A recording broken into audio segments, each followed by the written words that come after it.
Here comes Karen Green.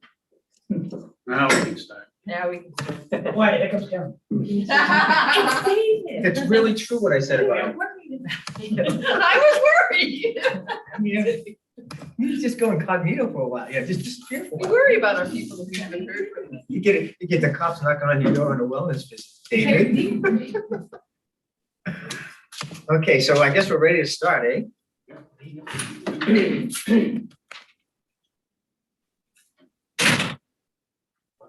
Kyle, are we being simulcast or broadcast anywhere? Yeah, I'm live streaming. We're live on Selectman YouTube. Chairman requested that.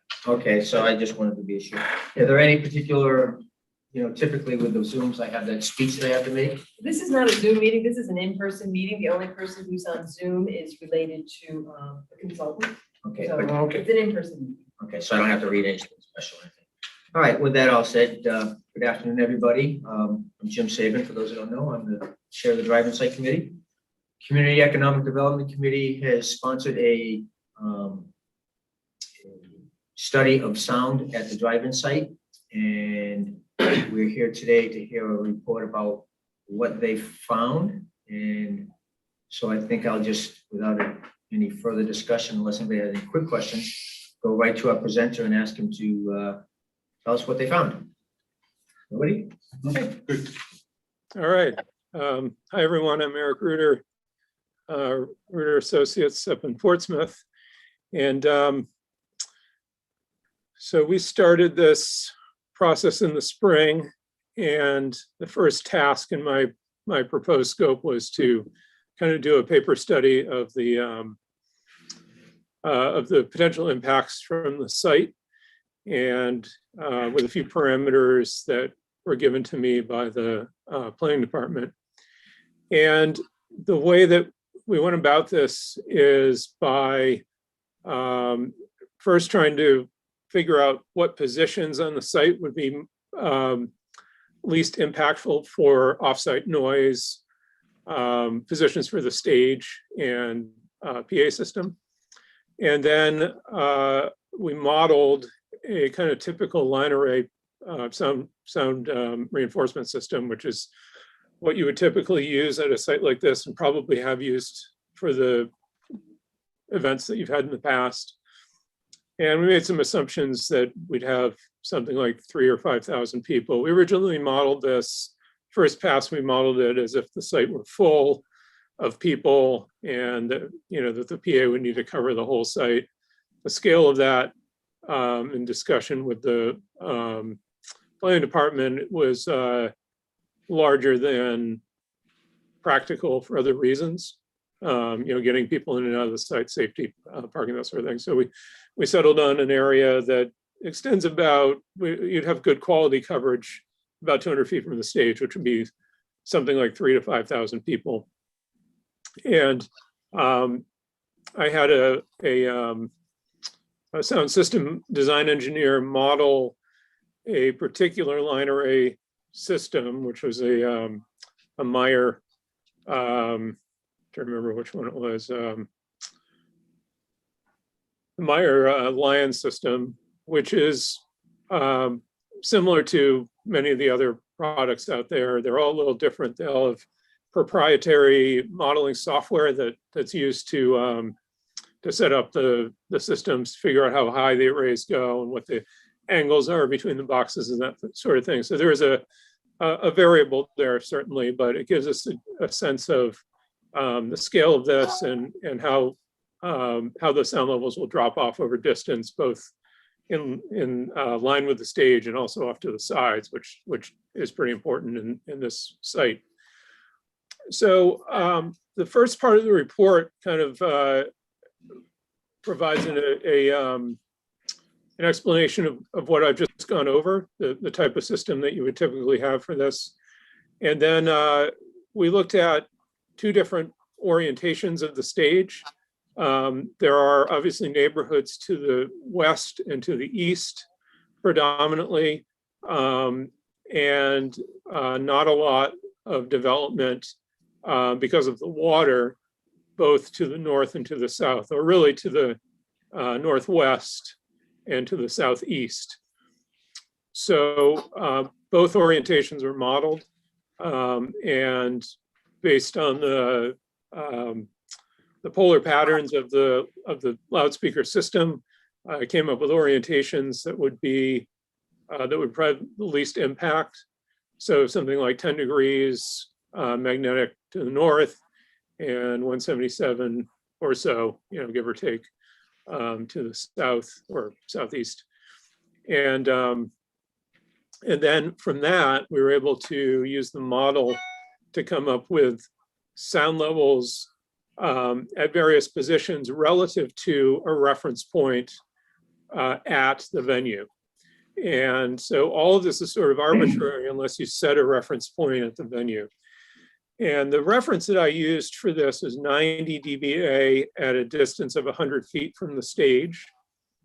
That has been successful for the same type of music that's proposed for this site up here in Portsmouth at our outdoor venue. We went through a several-year process of balancing neighbor complaints with the need to produce, to do various types of productions at the outdoor venue, which is a bit tighter than what you have here, a tighter site.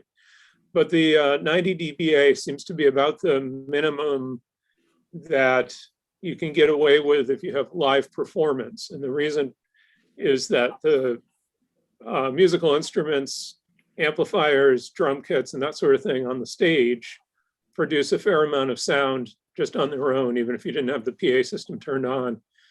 So you have to get the PA system up to a point where you can still achieve the mix that you want, and you're not competing with the stage sound, the sound that's coming from the stage itself.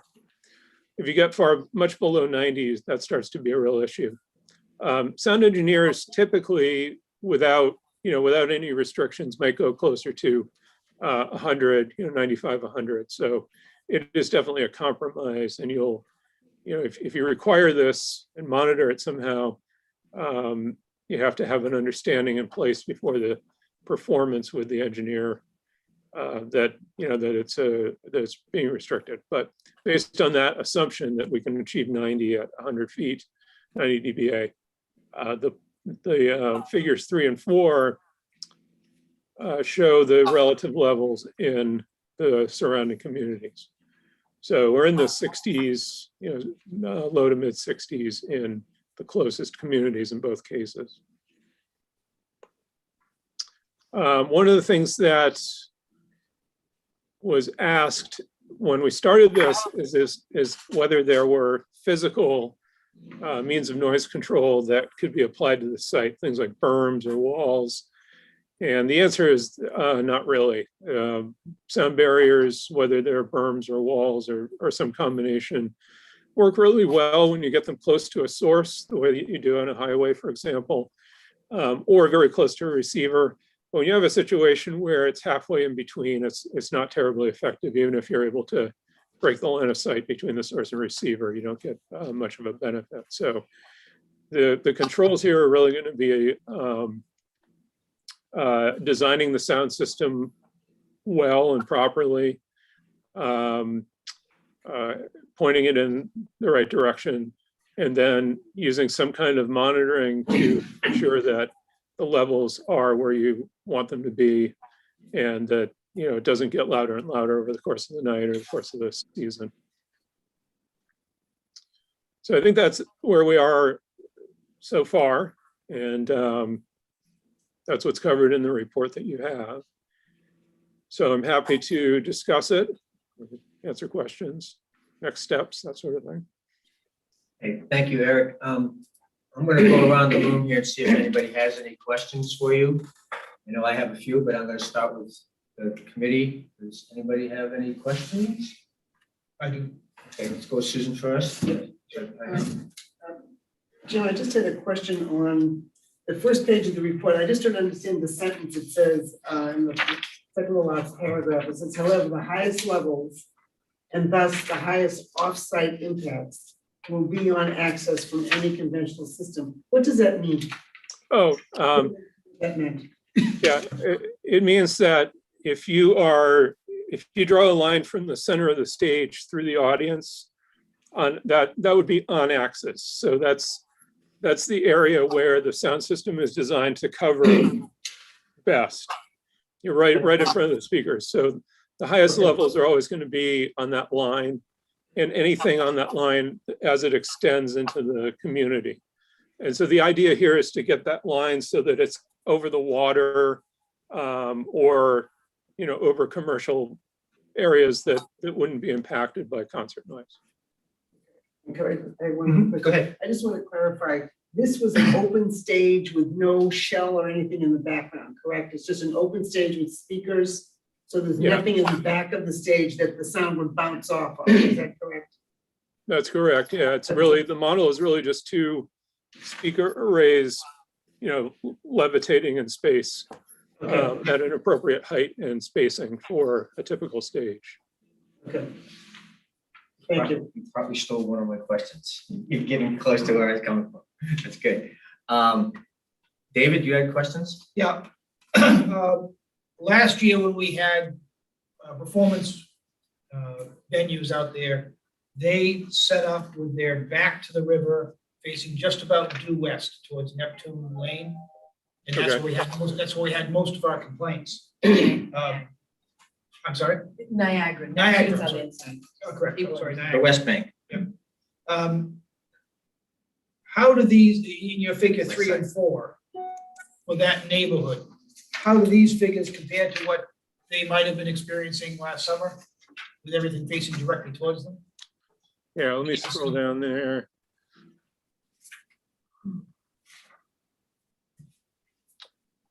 Well, I don't have any idea how loud it was on the site, so it's a little hard to say, but if we assume it was 90 or a little higher, I would expect that it was probably something like 10 dB higher than what this is suggesting. So it might have been 70. But if if it were 90 on site, 100 feet, then maybe 70 at Niagara. But it's likely that it went higher than that if nobody was keeping track of it. So and that's a pretty significant difference. A 10 dB difference is generally considered twice as loud from a perceptual standpoint. Okay, so just not putting it down to a hard number, but with the figures you've got here and the range of 52 to 60 dBA in that neighborhood now on your two models, that would be something in the vicinity of half the volume of it that they might have experienced last year. Is that right? Yeah, there are a lot of variables, but that's my best guess. Okay. Good, What thanks. type of music was it, or All kinds. It varied tremendously. They had drive-in movies, they had live bands, they had a lot of comedy shows with more vocal projections rather than instrumentals a lot of the time. yeah? I think we need to clarify that what was done last summer did not involve a PA system as we're talking about now. It was done through, obviously, they had their own small PA system so they could hear Okay. themselves and the musicians on the actual stage, but then it was all through radios because it was a true Oh, drive. right. So Okay, it- I forgot about that. They were not hearing those levels, just to be clear. Yeah, so that's kind of a different story then. It's hard to say if they were only amplifying for their own benefit and not for anybody off stage, then it's really hard to guess what kind of impact that would have been. So Eric, Steve O'Neill talking here. Question, can you equate 90 dBA? Give us an example what that might be versus 100 and maybe a 70? You know Yeah, what I'm asking? What would the dial on our radio be? yeah. If you go to a movie, say an action movie, generally the levels are set to something like 80 or 85. So that's perhaps a familiar reference. If you go to a noisy restaurant where there's, or say a bar where there's no sound treatment and everyone's kind of yelling at each other, by the end of the evening, that's generally in the 95 range. That's kind of That's kind of the loudest level that you'll achieve with just people trying to communicate. Over 100 is pretty uncomfortable for me, but I know a lot of there are a lot of environments that get that high and people enter them willingly, like spin studios and that sort of thing are over 100 generally. So let's say you had a live band. Let's say Zach Brown was performing. Yeah. And he had 3,000 to 4,000 people in the audience. What can we expect as far as decibel rating? If there were no restrictions, I would expect that to be in the mid 90s probably. Okay, There's that a, helps. Thank you. there's a good graph, everybody, page 6 of 24, which gives you some ideas about what different types of sound. Oh yeah, I forgot we had that. If I remember correctly, the neighbors in Narragansett, Niagara rather, we're gonna call it everything except what it really is. We'll call it something else later. They were constantly, the phone calls that I would get is they were reporting 55 and 60 decibels. So that seems to be a lot. When I look at this, it says typical office activity. So it doesn't seem to be really loud, but as we've often said, there's different types of sound. Some people love the sound of jazz and some people love the sound of rap. Yeah, that's an important consideration for sure. So sound is sound. Before I go to my questions, Bud, you had raised your hand here. Well, yeah, it kind of goes to the point you were just making. I mean, if the neighbors were complaining about 55 dB, and this whole study says if you have speakers and stuff, you might be able to reduce it to 65. I don't mean to be flip, but it seems like we're spinning our wheels. No, I think to me, part of that would require that we educate our community as to what 55 decibels is. And I think, an airplane flying over your roof is probably getting close to that 55 or maybe even louder. I know they fly over probably louder than that as well, so. Yeah, and I understand the education part, but that's not going to change their opinion about their perception of the noise. And there weren't speakers, and as I recall, the promoter did some sound measurements. Does anyone recall what numbers he came up with? I have it in my files. I don't have it with me. I'm thinking it was under 60. So I think. So I guess my point is that if we're going to do anything there, we can't have speakers. No, that's not true. Well, if we have speakers and they're pointing in the right direction and we pay attention to all of this, the sound levels are going to be higher than what they were last summer with people using the radios and of course his suggested line array speakers. Let me ask a question in terms of these line arrays. Your numbers here were based on like stage speakers. Mm-hmm. So with a array system, how much more of a reduction in dBA would you expect? All of this was based on line arrays. Oh, okay. Not a conventional, trapezoidal box, trap box. Okay. So the benefit of the line array is that you can cover the audience better, more evenly, right? Which is the primary goal, but also as they sort of the coverage tapers off vertically, generally you get less sound beyond the area that you're trying to cover. So they're better for this than using a conventional loudspeaker. So this is based on using line arrays. You're still getting 60 dB based on the model out in the neighborhood. Right. Okay. Yeah, and I agree that that's probably more than they heard last year. I misunderstood the situation when I answered that question earlier. If it was just sound from the stage, from their instruments and monitors, that was probably less than what we're talking about here. And that's with an open stage, right? Yeah. Yeah. Okay, anybody else before I go to myself? Okay, Eric, first of all, thanks for putting your time in on this. I'm kind of curious of a couple of things.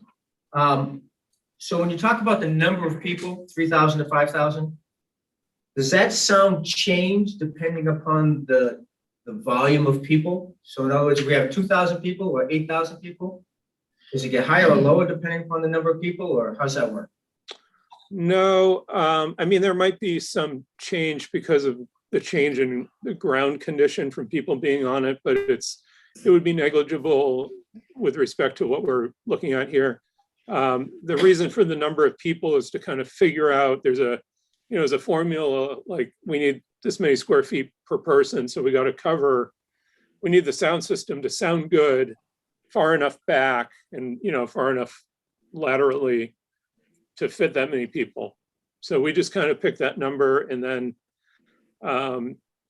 using that calculation, that comes out to about 200 feet depth from the stage to, to the point where the quality of the sound isn't going to be as good anymore. You'd still be able to hear it certainly beyond that. Thank you for that.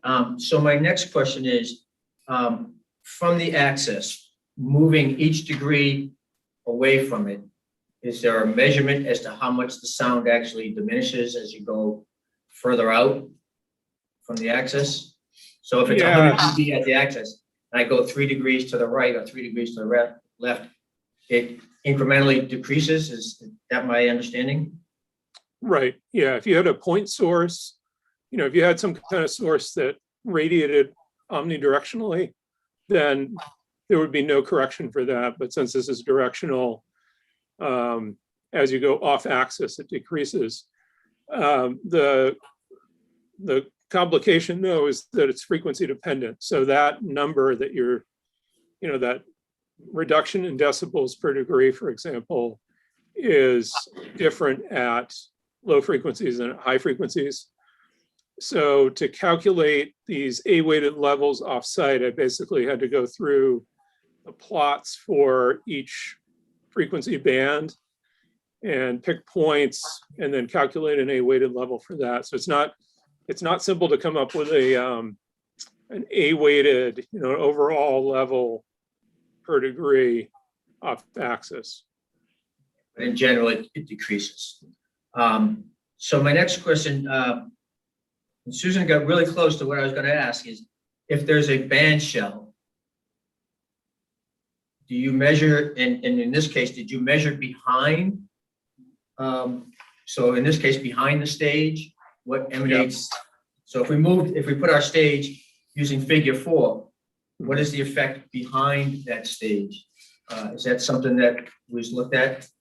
Yeah, there's not a lot of radiation to the back of these arrays at high frequencies. And they're pretty good at controlling low frequencies, much better than a conventional subwoofer. But generally, the way that this would be rigged is that you'd have a pretty standard portable stage structure with a truss, and then the arrays would be on either side of the stage on the truss. So if you had a portable band shell, for example, it would probably fall between them. So you'd still be able to see the back of them, unless you built a massive structure, and put the whole thing inside. What do you mean by massive? Well, a permanent structure. I don't know if you could get a rental stage that you could put a solid back and sides on that would support. Generally, the portable stages are fairly open framework because of wind load and concerns of that nature.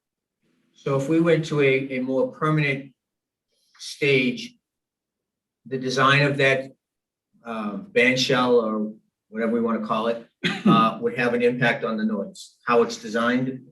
It would reduce it to some extent, but I'm not sure how much compared to the inherent benefits of these steered directional line arrays. They're already very directional to begin with, so there's not a lot of sound that radiates from the back. And that's really critical for live performance anyway, because if they radiate onto the stage, it's hard to avoid feedback and that sort of thing. So they're already pretty good at channeling the sound to the front. it's certainly something we could look at, but I'm not sure it would be worth doing it for that reason. But should we decide to go to a more permanent structure, then obviously something with sound would have to be recalculated and looked at. It's the design of the structure. Yeah, you'd also have concerns about the acoustics within the structure, and probably want some sound absorption and that sort of thing, so that it's not reverberant. The band's not in an enclosed space essentially. And my last question is kind of one of curiosity. Again, on figures 3 and 4, it appears that the sound to the east seems to be louder than the sound to the west. Is that because of wind, or what would cause that to be? I think that's just a function of the numbers being big. I was looking at the closest residence to the west. So I would say on figure 3, the closest residence to the west is on the east side of, now I'm not sure what it is, Niagara. That N-word. Yeah.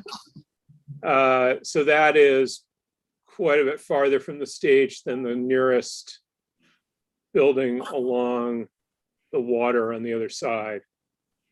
So I think I just made the label so big that it created that appearance, but it should be symmetrical. And I did say that was my last question, but I did come up with one more.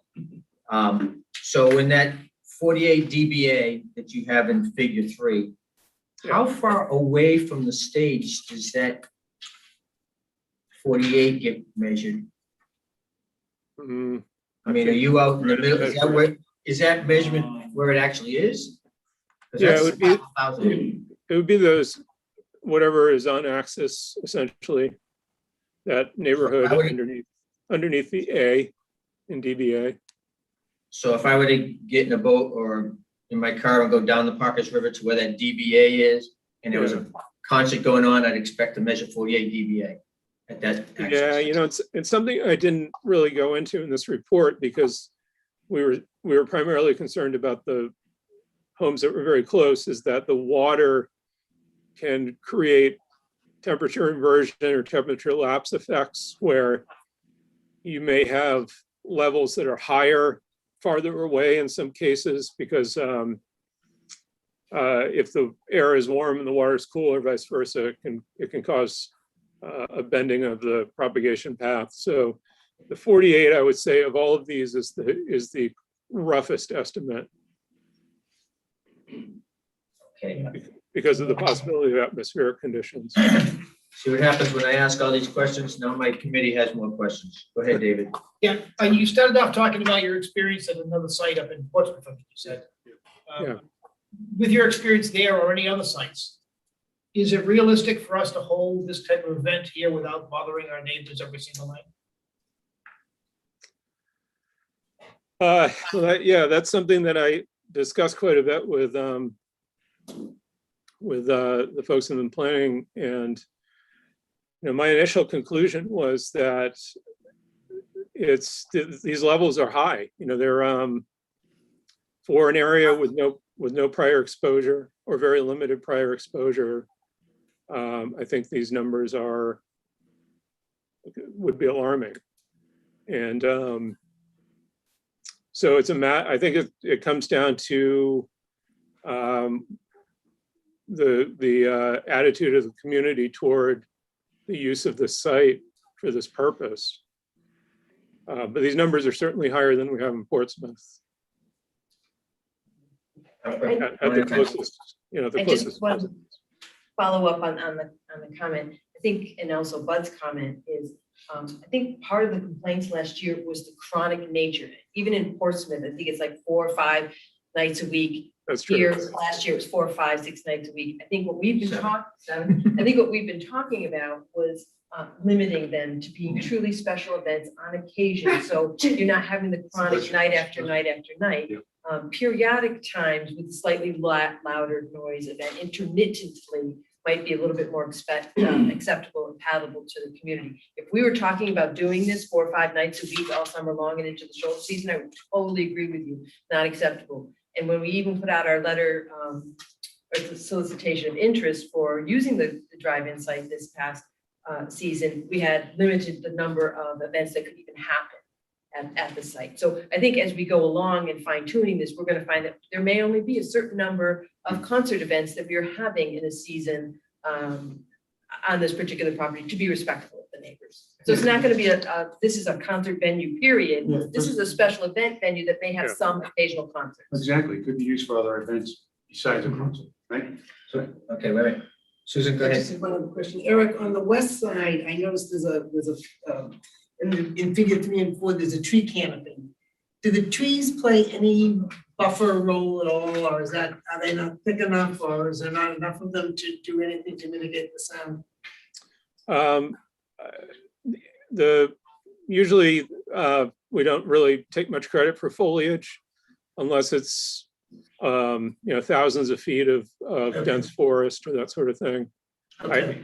There may be some very high frequency benefit, but the thing generally that people object to with concert noise is low frequencies, the bass, because all of the things in the atmosphere that reduce sound over distance are much better at reducing high frequencies than low frequencies. And so there wouldn't be any benefit to the vegetation at low frequencies.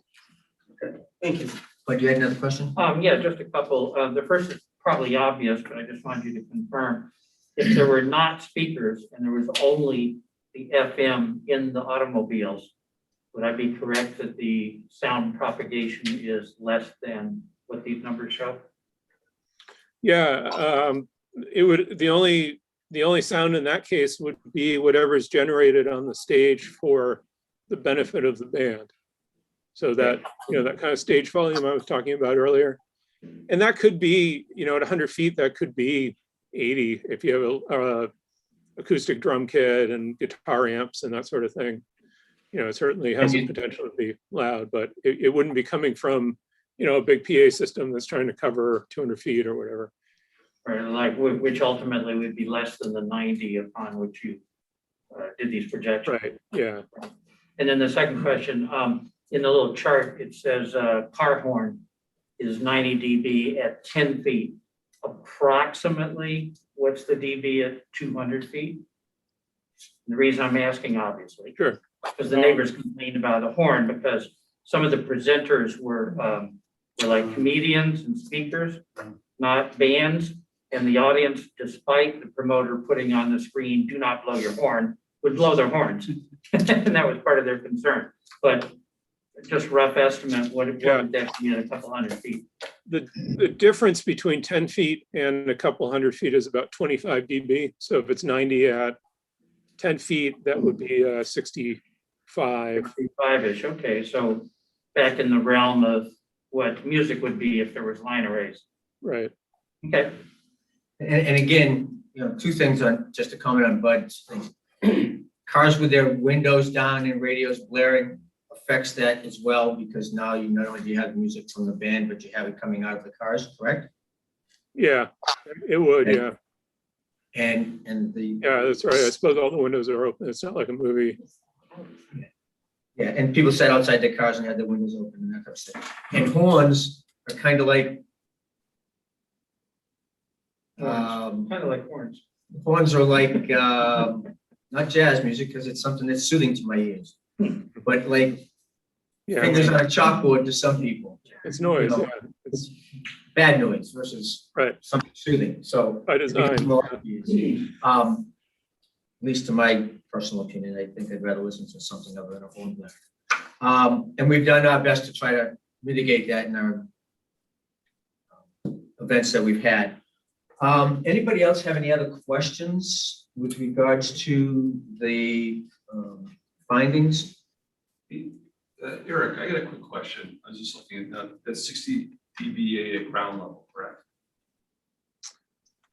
Yeah, it would be like first story level, some, so 8 or 10 feet above the ground. And I'm curious, because you were saying that the barriers wouldn't be affected? I'm just curious, because I mean, I have more background in roadway design. I know we use sound barriers a lot. You can use absorbent barriers. You basically have a noise profile that you'll set up on the barrier walls to like shadow the community. So it'll actually place almost like a shadow over the area. So the noise will project up linearly from that plane. I mean, could something like that be utilized? Or use more of an absorbent? Well, yeah, We use it for concrete, or you wouldn't want to reflect the barrier to shoot it across the river. I know they have Right. absorbent materials. yeah. The first test for a barrier is whether it breaks the line of sight between the source and receiver. And the top of the speakers are probably 20 feet above the ground. So if you draw that line to the residences and look at where you could put a barrier, which would be either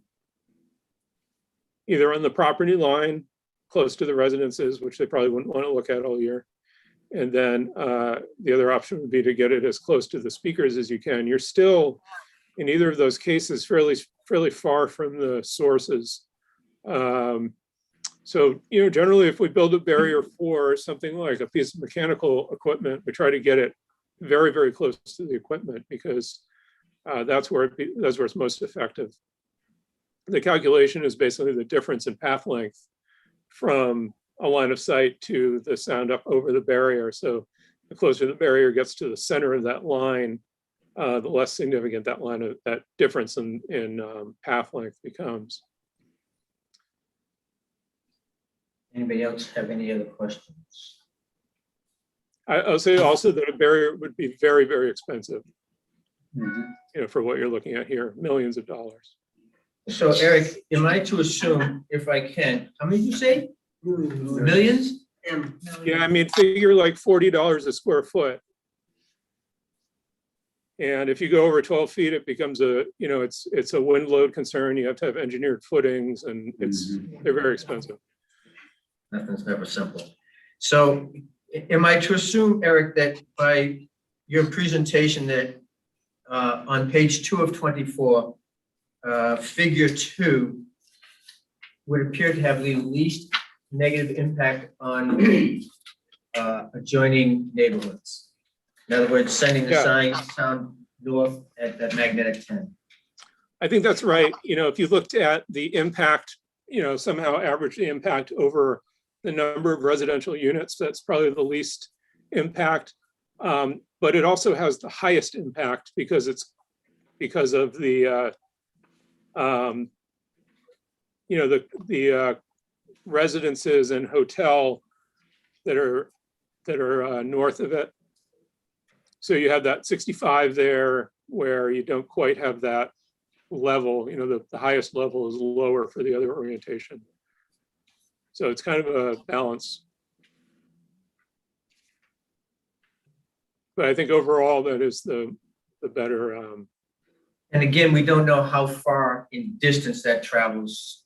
In other words, if we set a stage up on the facing magnetic 10, yeah, how many miles up that? Because that's water and marsh and right. a river, and then trees, etc. So how far up? Because if we go aerial and look even further down this neighborhood's, due north at magnetic 10. So I'm wondering how far that sounded. Yeah, at long distances, it'll depend on atmospheric conditions more.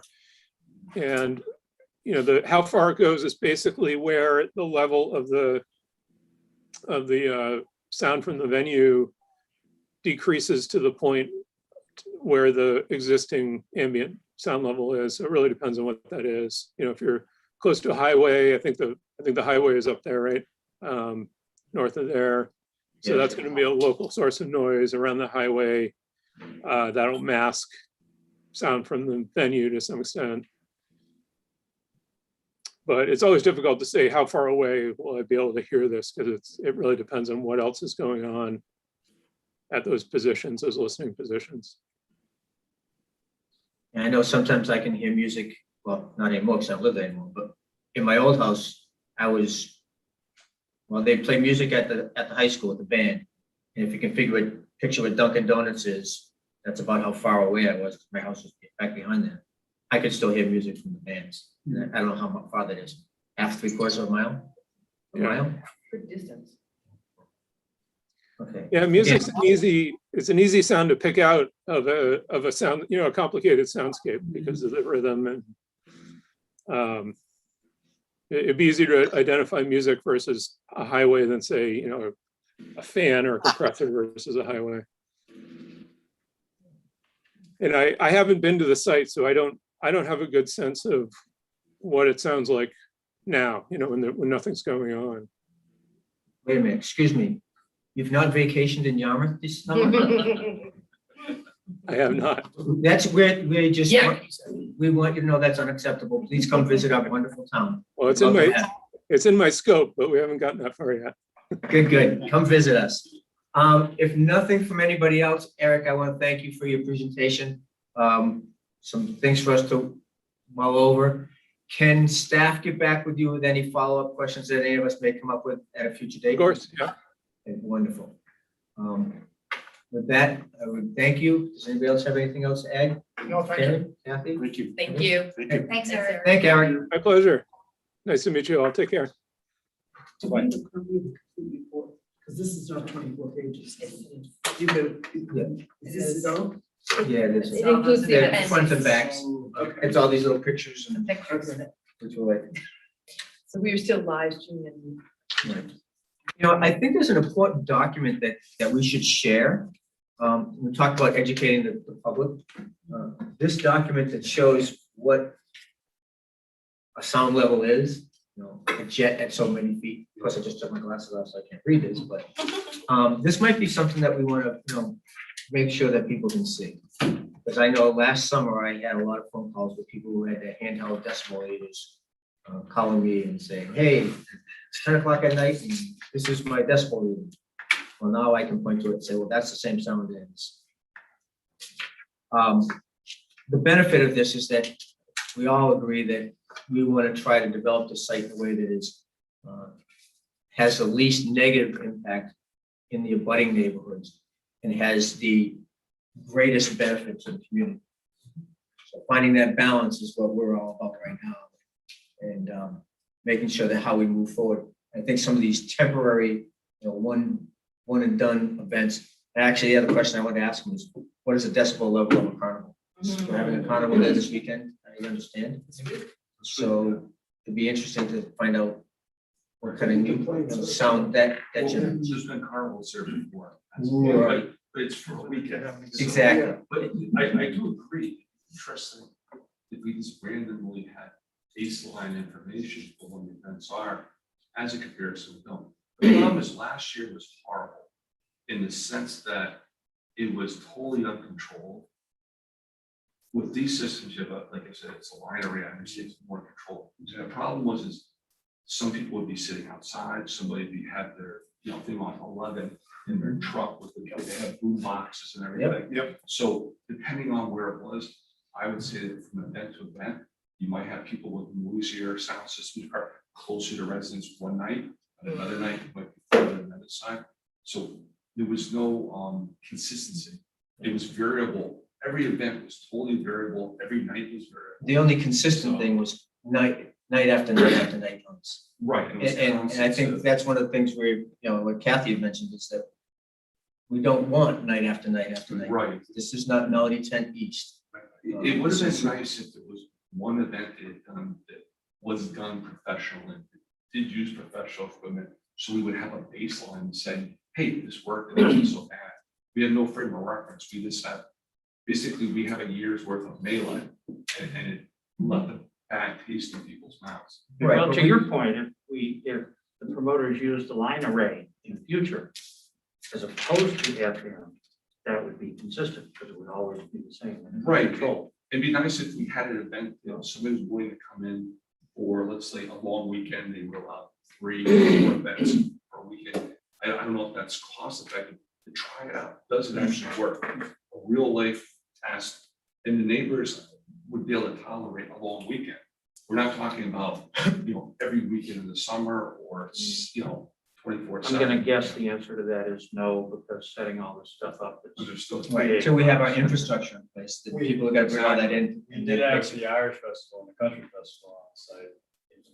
Yeah, but they were, but they were using linear systems. Yeah, I know, but that was amplified. That wasn't out of your car radio. And as I recall, they were both oriented generally in this configuration to the north. Yeah, their stages were facing towards Captain Parker's, And yeah. I think everybody enjoyed that. It was like 2-day event. Yeah, we got It was in March too, it was different.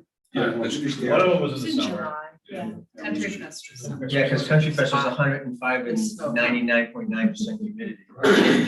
It's so breezy down there. It was beautiful. Was it? Shocked, yeah.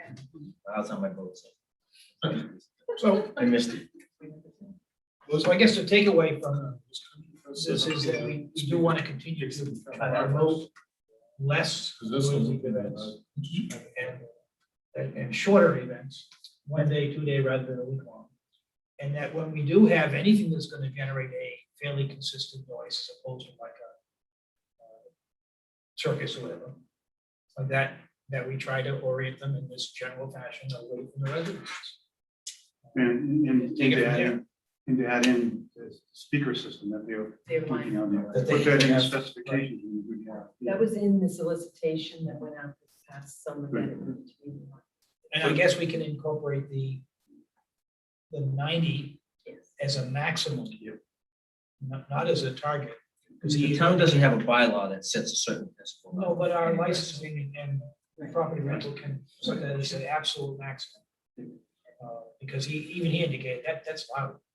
It's what they use enforcement, but it works there, it's not gonna work. So, Can you? Yeah, just, Wait a minute, Can, sorry, just for both of these scenarios showing the line array pointing east or west, or North and south. I guess southeast.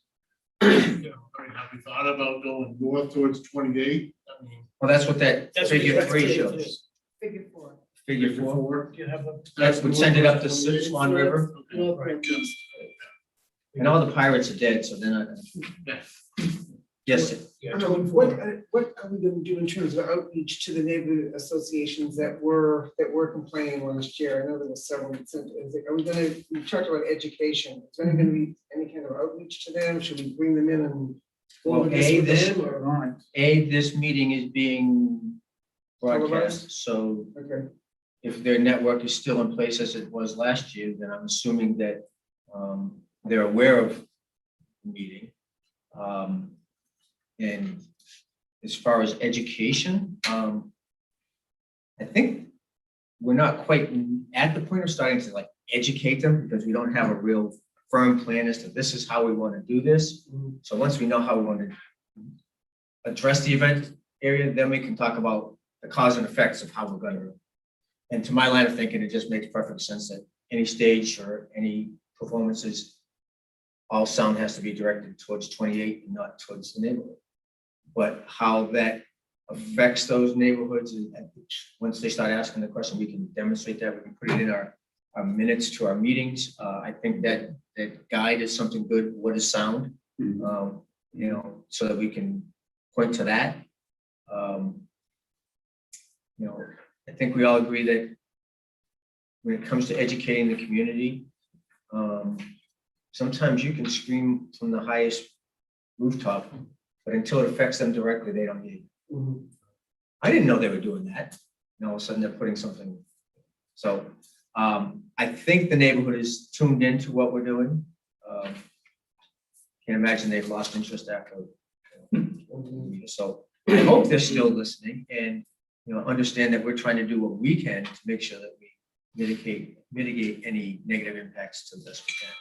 And then if any questions, we're an open, transparent committee, and they can ask questions as they need to. And if we feel as though there's something specific, we need to educate them on.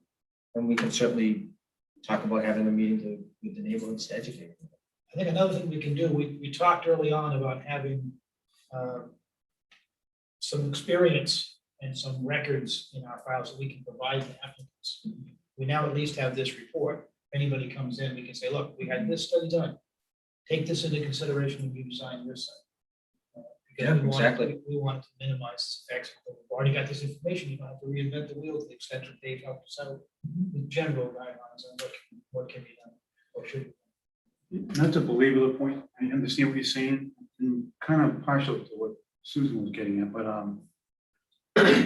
do we at least invite some of these opponents to the site to our meetings? I know this is an open meeting, they have the ability to attend or not, but my point in saying that, asking that is, if they don't show up, that's one thing. If they show up, that's another thing, right? But if they don't show up, that says a lot.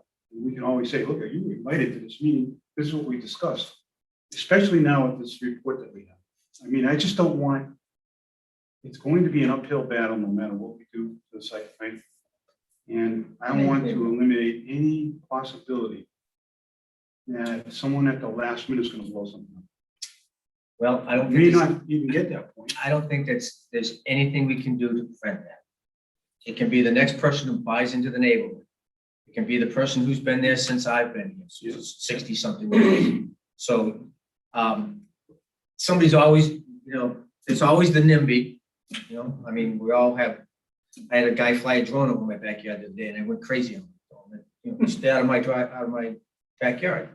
I get it, but I don't think we should get into the habit of sending personal invitations to people in the community to come when this is a public hearing and it's posted. And if they're interested, they should pay attention to those things. So, I mean, if you want to go send people personal notes, knock on their doors, go right ahead. But I am not in favor of any special treatment for anybody in this community. Here's what we're doing. It's public. It's known. If you want to participate, we always welcome people to come in and talk. When we've had our hearings, we actually went out before you were on the committee when we were doing our original what should we do.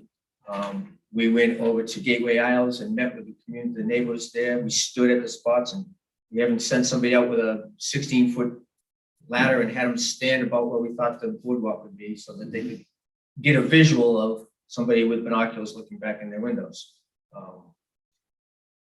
Which is one of their complaints. I mean, you have to figure that one out, but, so we're doing everything we can, at least in my personal I opinion, didn't realize. to let everybody know, hey, this is your community too. Right. And we're willing to work with you and listen to what you have for questions and concerns. As evident here, we heard Niagara. Neptune's on the other side of it. That's the problem. Right, that's right. Neptune and Niagara are on either side of the river. So we heard their complaints about noise. And I think it'd be hard for them to argue that we're not listening. And now we're trying to do things to address their concerns. Obviously, through the gift of the CEDC paying for this study for us, that's evidence that, hey, we hear you. But that's my point. And I don't know if they're gonna know about this thing unless we told them about it. That's. Well, if they don't and they call us and start asking about it, we can reference it and say, go back and look at our minutes. We're sorry you weren't there. We post all meetings are posted publicly. So, it's any citizen's responsibility to pay To be attention to what's educated. going on. Kathy, did you hear back from any of the associations? Once this was posted, did anyone call and say, we're gonna come? And it's the summer months, so they're not, a lot of them are summer homeowners, so they're probably here, so. They're not, they were paying attention this time. Yeah, exactly.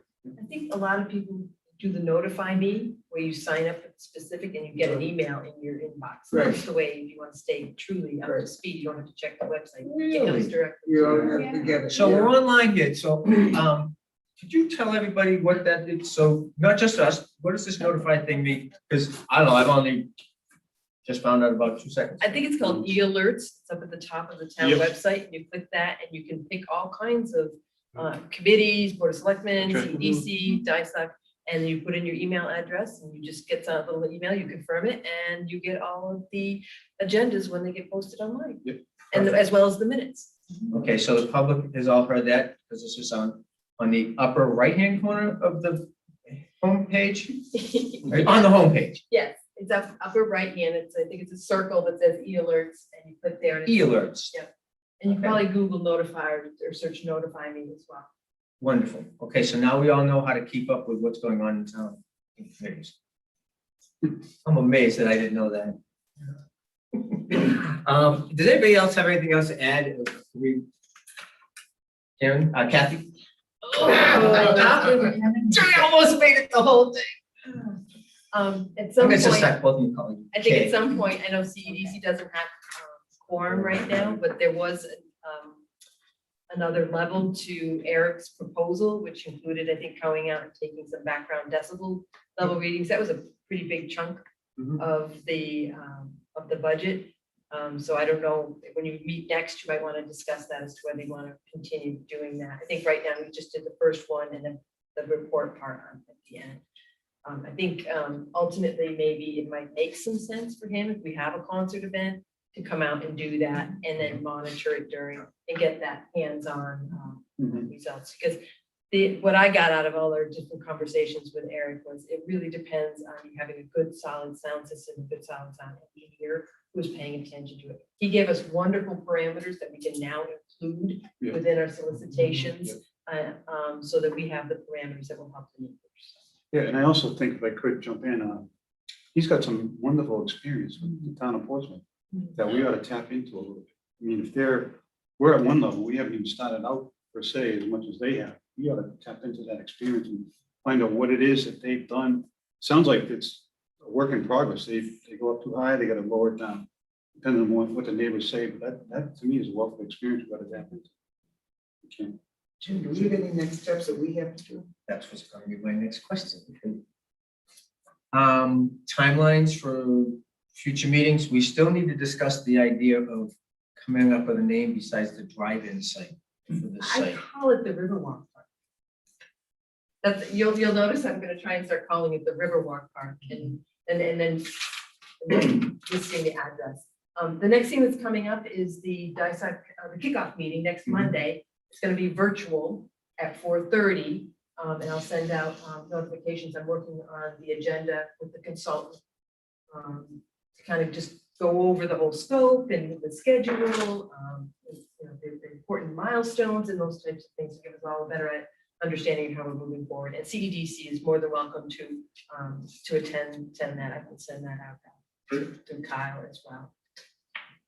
We have a lot of money ready to start moving forward. Staff has done an excellent job of finding some grant money as well as the town's very generous donations to CPA. So it's not like we have to come up with a couple $1 million. So we're getting close. But we can start moving forward with a lot of the, everybody may know that Route 28 is almost, the bridge is almost done. How much more time they have isn't much, I can't imagine. We'll probably take the fall, right? The fall. So by the spring, they'll be out of the way and we can start moving forward with other stuff. So The only other thing I would mention is that part of the scope that Beta has is to take a little bit of a step back on the event space and do the conceptual design for that. The original feasibility design really concentrated on the Riverwalk Park and the boardwalk. So there's like a pre-step there where we'll be taking a little bit better on how we might want to lay out. That's why the sound study was really important to kind of indicate to them where a main stage area might be and then start to think, where would you have circuit? Sources should be water. exactly, where's your main stations for electricity, where do you want water, where the food vendor's gonna be, and that type of thing. And they're gonna come up with a couple options for discussion. So that might also be another opportunity for the neighbors to participate in that. and that's a Zoom meeting, and you're gonna post that. People can go on the town website, and in the upper right-hand corner, click on that little thing, and it'll notify them that this is a Zoom meeting, correct? It'll notify them for any committee or board that they sign up for. That's right. Outstanding. Anything else, ladies and gentlemen? Always nice to see you all in a regular meeting versus on TV. Thank you all for coming, and You didn't get back to the issue of naming the site.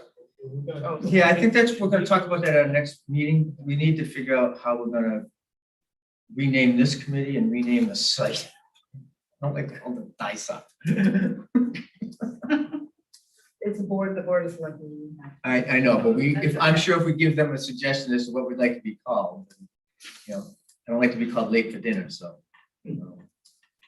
But, I think naming is one of the things that needs, unless the town likes to call it the drive-in site forever. Personally, I would think that we could come up with something a little more creative. RPC. Kyle calls it the Esplanade. What do you call it? Parker's River Esplanade. I like it. And again, It fits. Carnival the 12th. 12th through the 14th. All right, What's coming You know what I'd suggest? So, maybe one cost effective, do this, is the airport does this. Why don't we set up, we're gonna have a array hopefully potential to use this site in the future. In the book scale, set up some permanent monitoring stations. So we'll have a permanent baseline. And we can basically, if we get complaints, we'll have actual noise levels. You know, and calibrated equipment with the property line there. And we don't, what is it? What are we getting complaints on? What was the event? We'll know what the music was or what. So we can basically get more of a feel over the next year or something, and use it. You know, what is. and it would be time sensitive, so that we could actually say, yeah, at 9:42, this is, but this cost. We're not gonna get that many, flat out, we're not gonna get that many events at the site until there's any infrastructure. We got No, one event. I'm sure he's talking about one. Well, you said it in a year. I just wanted to kind of set those expectations that we're not gonna have that kind No, of we're gonna data be for done a with this whole while. project in 10 months. But maybe we could do it as part of the design. Or maybe I'm gonna- It's more permanent thing. So Yeah, no, it's do it. great. I think it's a good. Let's say we have an event, we come up with 9, whatever the number is, you're exceeding it. We have real-time data saying, hey. Yep. you know, 9:20 we PM, can- you. I think crank it each up. person's gonna have to have that, at that 90 decibels at the 100 feet. They need to monitor it. There's gonna have to be someone there. And the sound engineer is gonna be tuned into it so they can make adjustments. We're gonna have to have specifications on how they do their monitoring. Yeah, you But I think what- But if you put perimeter stations at the property lines, we don't care what happens on the site. But if it's at the perimeter, they could be tied into that. So they'll know, because what matters is at that property line. So what Rich is suggesting is in the design phase that we try to find a way to implement those into the site. How much? And with today's technology, somebody might be able to go log in right then and there and say, you know, I'm over on Newport and Niagara and one of those roads. They can actually log in and say, oh, well, the DB's over this, and, you know, monitoring site 42 is only, guess I should stop complaining. Well, yeah, I got a legit complaint. So, I mean, technology is that way that people could actually get to the point they can just log in and see what the noise is. I think having the permanent stations is pretty easy. The interactive part going to be a little bit more complicated. complicated. Right, but if we give them a code or something. Oh, yeah, yeah. The people that are performance could log in, Yeah. they would have real-time data, Yeah. so they can, you know. And it is a good question for Portsmouth. How do they do They that? monitor. Right. They have an actual permanent thing that's on the light board with the sound. So when it goes over it, they get a And it gets a- visual. Get Right. the orange light. But I think it's set up, because it's a permanent installation is my understanding for their kind of sound system. But we could do that. But we could do that. Wonderful. Anybody else have anything else to add? Okay, So we got a virtual meeting on next Monday, next Monday. but that's not a working session for us. That's just a. So It's just, we're gonna talk about a bunch of stuff. We'll be looking for your input on that. So, yeah, Okay. you're really participating. I don't know about all the rest of you that I've become dangerous in going to parks with my wife. She doesn't want me to go anymore because I go somewhere, I go, oh, hey, I like this idea. Maybe they should do this. We put stones instead of. You should take pictures. You should should take take pictures. pictures. There's no place I go. I to got all that kinds of take pictures. But every park we go to, like we went to Acadia for a couple weeks, and we went to all these parks, and I'm looking, hey, we could do that. I like the way they did this. See how they protected the waterfront here? She's like, oh my God. Keep going to the city. Smell the roses. Yeah. So, all right, so I'm a bachelor tonight, so I want to be able to go order my pizza and watch my war movie. It's the only nights I get to do it is when the wife is out of town, because she doesn't eat pizza and she doesn't watch war movies. So with that, I'll accept a motion to adjourn. So